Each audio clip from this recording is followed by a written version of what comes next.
Today I'm going to 30 garage sales and I'm going to be showing you what you need to look for. Is that an okay wink?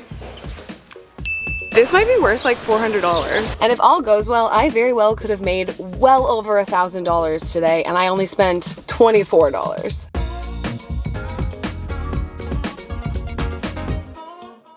Okay, so today there is a local neighborhood event going on where a bunch of homes are coordinating garage sales all on the same day. So I'm hoping to score some really awesome finds today. Because if you are new here, I'm currently working on this series called Project Profit, where I typically upcycle secondhand goods and sell them, giving all proceeds to charity. So whether you are looking for a deal for yourself or like me, wanting to score some extra cash, I would definitely look out for some guaranteed big ticket items that go for fractional discounts. Things such as instruments, I see lots of electronics, and definitely sporting equipment.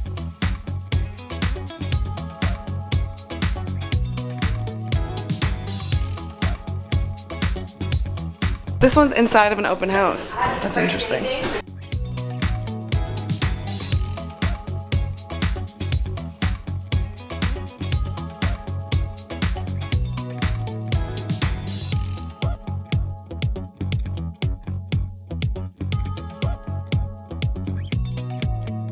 How much are the light switches? Okay, so I just found some light switches that she was selling for $1 each, and I know that these retail for about $40, so these are an awesome flip. So when you're looking to resell items, it's important to consider who your target market is. For example, if I were to be upcycling a piece of furniture, I'm likely to be selling it on Marketplace.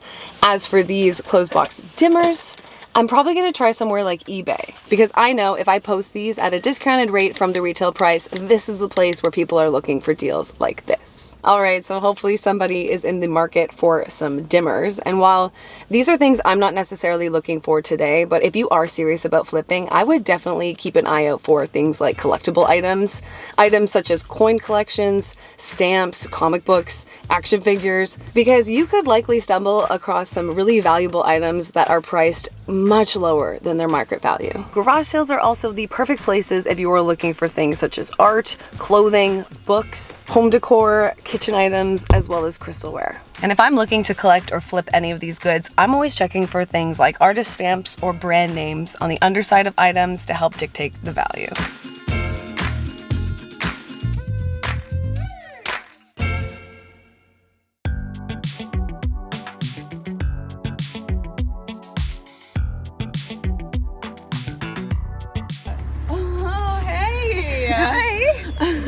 You got some good finds, girl. Did you? Yeah. No way.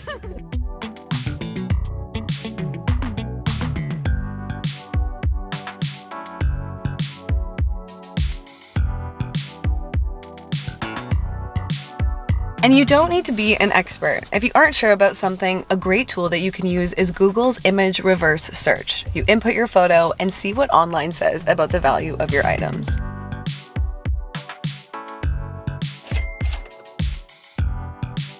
This might be worth like $400. Okay, wait. Okay, I just found this cocktail kit with original tags. The man wanted $10 for it, and because I reversed image searched, I definitely thought I could make my money back. Unfortunately, it does have some damage to it, but that does lead me to my next tip, which is don't be afraid to salvage items. One man's trash is another man's treasure. One time I got a literal free broken mirrored coffee table, and all I had to do was replace one panel of the mirror. It was so freaking easy, and I ended up making $400 on that coffee table. Because while the damage obviously isn't ideal, I have some really simple DIY solutions to greatly improve the look of this pleather, and I'll show you that later on in the video. I'm also hoping to find some great furniture pieces today to upcycle with you guys. So if you also want to get serious about flipping furniture, my tip for you would probably be looking out for just basic items that are a great blank canvas and typically in need of some modernization. Other great things to look out for is furniture made from solid wood or high quality materials like hardwood, oak, maple, walnut. It's a good idea to pay attention to details such as dovetail joints, hand-carved accents, or decorative hardware. These things can indicate higher craftsmanship and value. Ooh, heavy. That's good. Good quality. And don't be afraid to take some time to check the structural integrity of these items. As you can see, I found some chairs, and here I am just giving them the little wiggle test. They passed.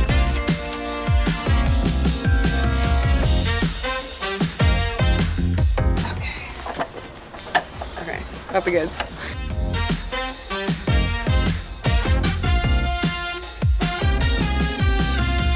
Right at the end there, I came across these incredible vintage school chairs that I'm seeing resell on Etsy for over $500 for a set of 4. And I'm thinking these could be really cool refurbished with like a bold red metal leg. But that means I still have quite a bit of work to put into these. And that brings me to my final tip for, I guess, garage selling day, which is don't be afraid to negotiate. The man wanted $10 for the set of 4, but I ended up giving him 5 because if you are a business, you know these things are important. No, for real, like these things are important. And if all goes well, I very well could have made well over $1,000 today, and I only spent $24 in total. So stay tuned. Right now, I want to get all this stuff back to the studio and take that $5 we just saved to go invest it in some red spray paint because I am really excited to start fixing up these chairs.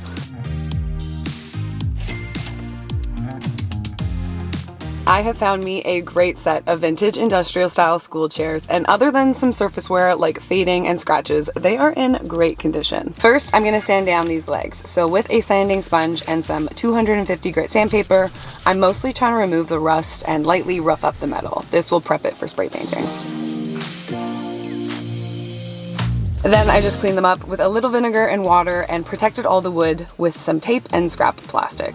A little bit of rain happening, so I'm setting up my spray painting tent by the door for ventilation. And the key to spray painting, especially a more difficult surface like these chair legs, I'm working in small light strokes. This is gonna help avoid any drips and also working in thin layers as I'm gonna be doing 2 coats overall.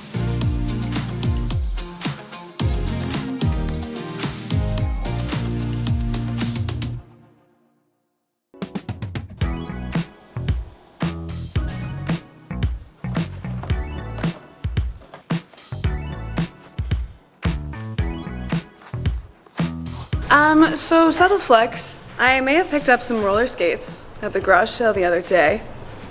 Editors. Should I get them? She was selling them for 50. I gave her 40. And what was our last tip of the day, guys? The office was made for roller skating. Yeah, literally. What? We should all be on roller skating. We have a literal derby ring in the office. Whoa, never done that before, I can tell you that. The red legs are looking so awesome. I want to get this plastic off so we can start working on these seats. Rolling away. Maybe these aren't the best idea. I think I gotta take these off. All right. I'm noticing that they come with some authentic pre-chewed gum. Might help with the resale. Totally kidding, it's disgusting. I'm gonna get rid of that gum now.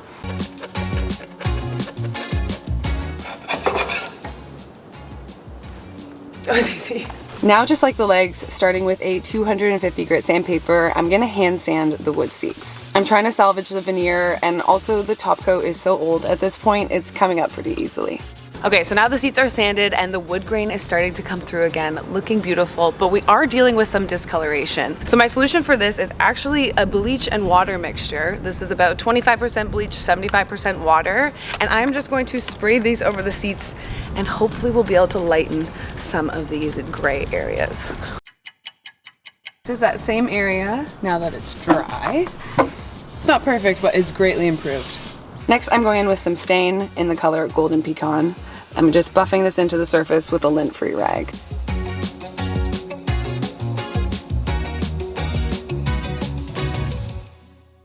Once the stain had at least 24 hours to dry, I went over all the wooden areas with 3 coats of the satin top coat.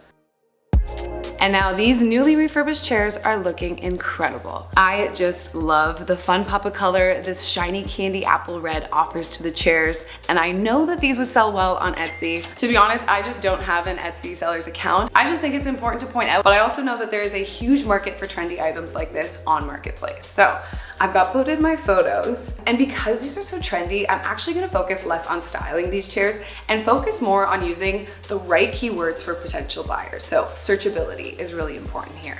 I wanna be really descriptive, use as many buzzwords as possible, things like mid-century modern, industrial school chairs, freshly refurbished, lacquered red legs. And I know sets sell well, so definitely want to include that this is a set of 4. And considering all the work that was just put in, I'm feeling $200 for the set seems fair. 50 bucks a chair. All right, now I've got more furniture to flip.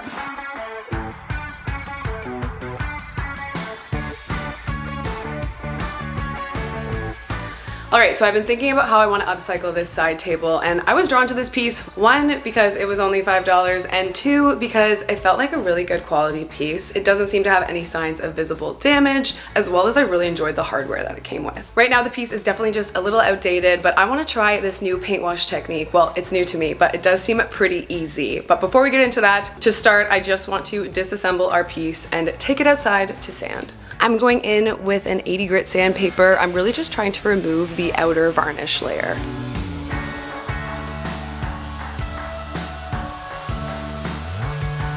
For any of the more detailed areas, I'm going in with some leftover varnish stripper that we have, applying it with a foam brush that is literally disintegrating. It's just what happens. Just be cautious, it will ruin your brushes. Then I'll just cover it with some leftover plastic, letting it sit for around 30 minutes while it eats away at the varnish.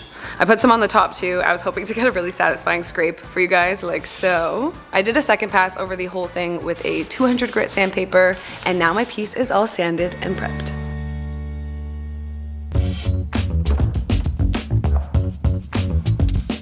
So to do this paint wash technique, I'm going to be mixing some wall paint that we had left over in our storage room with some water. Ratio right now, I'm still trying to work out, but I'm going to start with a 2 to 1, I think, something roughly.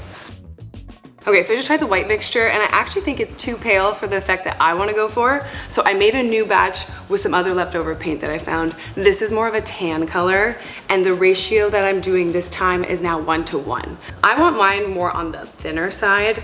I really just want a light wash effect, but the ratios are something that you can totally play around with depending on what effect you want. And then I'm just using a scrap piece of fabric, lint-free rag, whatever you want. So I'm gonna let this sit for a bit, and then I'm gonna wipe off the excess, and then I can go in with a second coat, a third coat, 1 coat, you know, you get it.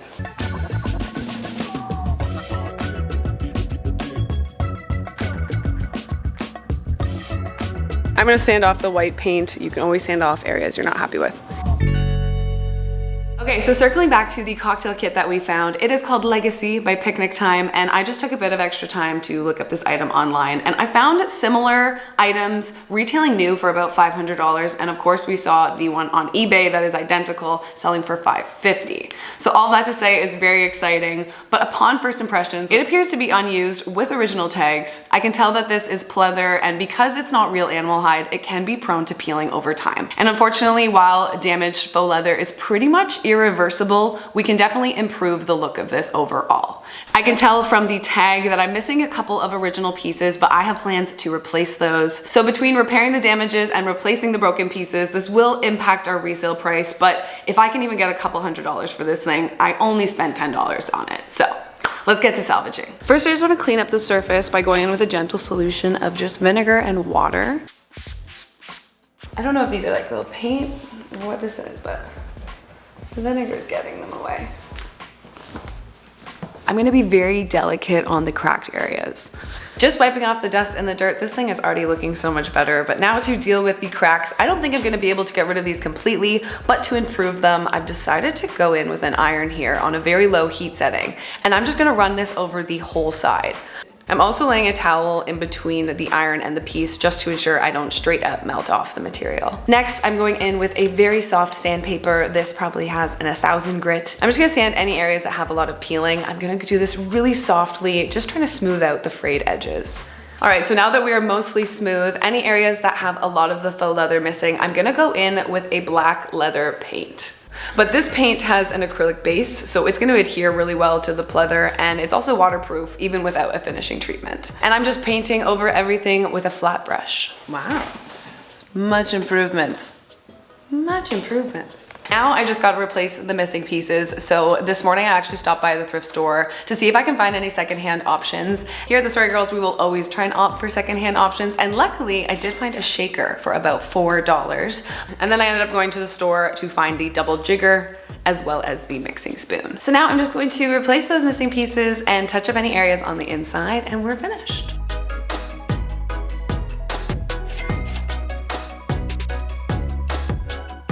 All right, so I just took some pictures because I want to get this posted online. I'm thinking about selling this on eBay along with our light dimmers. And in my description, I'm gonna be very upfront about all the refurbished areas as well as the replaced pieces. I'm thinking this might sell well on somewhere like Marketplace too. And so tomorrow when I work on the side table, I'll also have some more tips for you on posting somewhere like Marketplace. So we'll see you then. I cringed myself with the finger point, okay? See you tomorrow.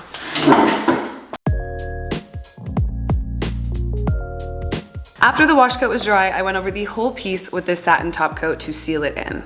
And once the finish had time to cure, I could now add back the hardware. While you can post any photos and searchability is really important, I actually like to take it a step further and style the piece. Think about it like when you're online shopping and you see an item that you like, but you don't get to physically hold it. It's sometimes nice to see the item being used. So don't overthink it, just think situationally. You know, ideally I would probably style this next to a bed, but because I'm limited, or not so limited, to the studio space, I'm maybe gonna style it with a chair. And maybe we'll add something like a light source. Next, I wanna add decor, and I like styling with things like books, vases, plants, candles. Picking items with similar colors and styles will create cohesion, while picking items of different shapes will create visual interest. And if you're ever not sure, a key tip to interior design is the rule of 3, which is a general guideline that items arranged in odd number groupings are more appealing and appear more natural. Now, I don't know if you guys remember what this thing looked like before, but oh my goodness, it is truly amazing what a lot of sanding and a little bit of paint can do.